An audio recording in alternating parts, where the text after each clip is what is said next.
Now, meron pa tayong probiotic. Para saan po ang probiotic? Ang probiotic po maganda po yan sa mga digestive mga discomforts, no? Alam po natin, these are lactobacillus, no? Yung mga probiotics na nalalaman natin. Now, regular intake of probiotic is healthy for one's health. Now, ang maganda po sa ating propolis is each sachet contains 8 strains, not 1, not 2, but 8. Okay? And it contains 20 billion, B as in boy, 20 billion count per sachet. Hindi 1 billion, hindi 500 million, but 20 billion. Okay? Kaya napakaganda po ng probiotic. Paano po inumin ang probiotic? It comes in sachet form, powder form siya. Pwedeng ginalagay lang namin sa bibig, tapos susundan ng tubig, or ilalagay sa tubig, ihahalo gagawing juice. Pwede po yan. Okay? Now, how much should you take per day? Depends. Normally, you take about 2 to 3 sachet a day. Okay? And then we have our bioenzyme. Ang bioenzyme naman is our detox product. This one is made from 120 enzymes of fruits and vegetables na tumutulong mag-break down ng mga proteins and fats in the body. Yung mga nakabara, nililinis po niya.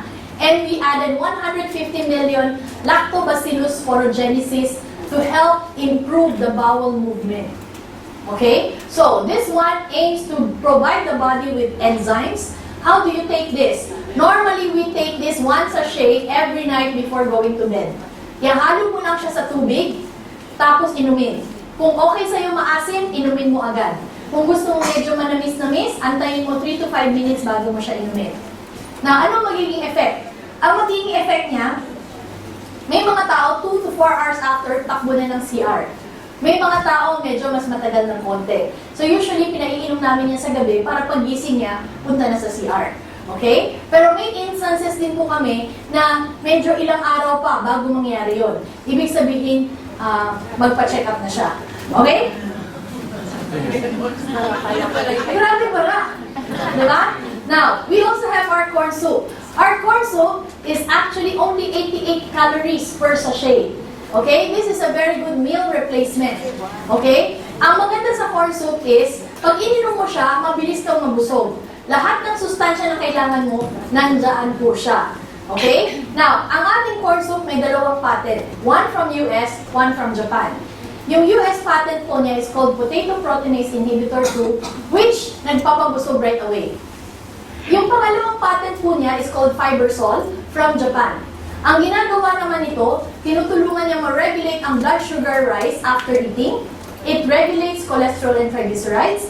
It helps increase your bowel movement. And it can help increase the production of probiotic in your colon. Okay? So, ito po yung ating corn soup. We have the corn soup, the probiotic, the bioenzyme, the fish oil, the Citrimax, and the spirulina are part of our weight loss challenge program, our trends. 10-day real easy natural diet system. Ito po ay isang package kung saan in 10 days time, you lose an average of 6 pounds. When I say average, average po yan. Dahil po katatapos lang po ng aming weight loss challenge season 1, at ang ating champion po has lost more than 5 kilos in 10 days. Ilan na po silang nag-lose ng 5 kilos in 10 days? That is taking trends plus exercise. Now, kami naman pong mga tamad na nagte-trends lang na walang exercise, we lose an average of about 3 kilos in 10 days time. So, not bad. Diba? Okay? Now, also, we have our coffee. Okay? We have our Cafe Diamante 3-in-1 plus 1 coffee. And we have our Cafe Diamante 2-in-1 plus 1 coffee. And we have our new latest product, our Cafe Diamante Black Coffee with Antrodia. Now, ano po meron dito sa ating mga kape?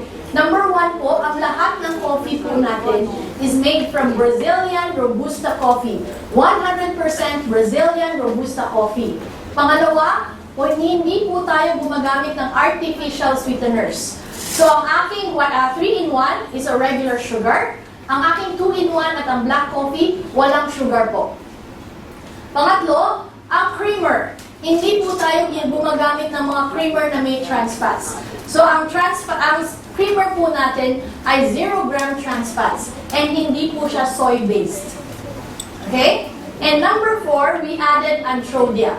Sabi nga natin kanina, ang Antrodia cinnamomea is one of the most expensive supplement in the world. Okay?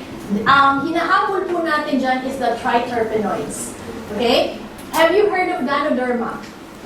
Yes. Ganoderma has triterpenoids too.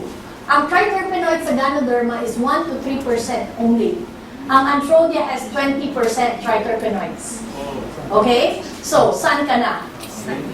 Doon sa Antrodia. Kape Jaman na. Okay? Now, why did we put Antrodia into our coffee? Because most Filipinos forget to take their supplements, but they never forget to drink their coffee. Yes. Right? So, dito, masarap na, healthy ka pa. Kasi natutulungan niyang ma-maintain ang inyong kalusugan. So, kung wala na po tayong mga tanong, I would like to thank you all for a wonderful evening. Thank you.